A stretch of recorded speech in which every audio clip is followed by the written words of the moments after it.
libérer les anges. As-tu déjà vu une artiste peinte à l'œuvre? Hey, ma belle-fille, c'est une excellente artiste peinte. J'ai 2 de ses tableaux accrochés au mur de ma maison. Un jour, elle m'a montré une de ses œuvres, mais à différents moments de sa réalisation. Là, je pouvais voir tout le travail de progression à partir de son premier croquis, puis là, elle ajoutait les couleurs, puis les textures, puis enfin, on avait l'œuvre finale. C'était un travail merveilleux où chaque petite touche ajoutée amenait progressivement le tableau à sa révélation totale. J'ai aussi admiré le travail d'un sculpteur. Son approche était totalement différente. Lui, il procédait par retrait. Pour révéler son œuvre, il dépouillait le bloc de bois de tous les morceaux superflus. Pour le peintre, c'est l'addition qui fait le chef-d'œuvre. Pour le sculpteur, c'est le retrait, le dépouillement qui avait produit l'œuvre d'art. Je me dis que des fois, c'est peut-être la même chose pour notre spiritualité. Soit qu'on procède par ajout, on ajoute de l'expérience, des connaissances, des vertus, des prières. D'autres fois, on demande à Dieu de nous débarrasser des fardeaux qui encombrent notre progression, nos peurs, notre orgueil, nos jugements, notre colère.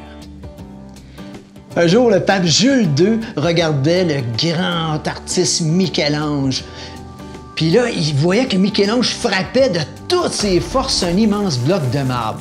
Fait que le pape s'approche et demande « Hey Michel, pourquoi tu tapes si fort? » Michel se retourne de bord et il répond « Mais mon bon père, mon bon pape, vous voyez pas?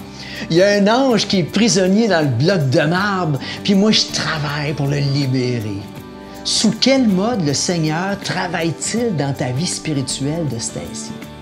En mode artiste peintre ou en mode sculpteur? Seigneur, tu as dit dans ta parole, on est tous l'ouvrage de tes mains. Puis je reconnais que toutes tes approches sont bonnes pour moi. Apprends-moi à être soit un pinceau très souple dans tes mains de peintre, ou que je devienne un ciseau aiguisé dans tes mains de sculpteur. Peu importe la technique que tu vas prendre, fais de moi le chef-d'œuvre que tu as rêvé que je devienne.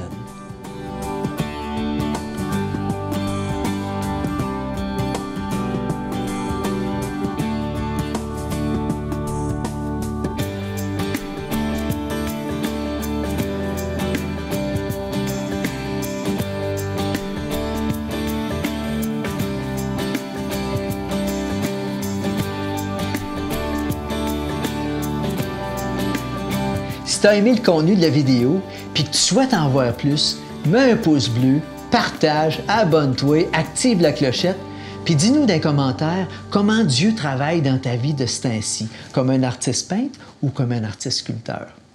Ciao!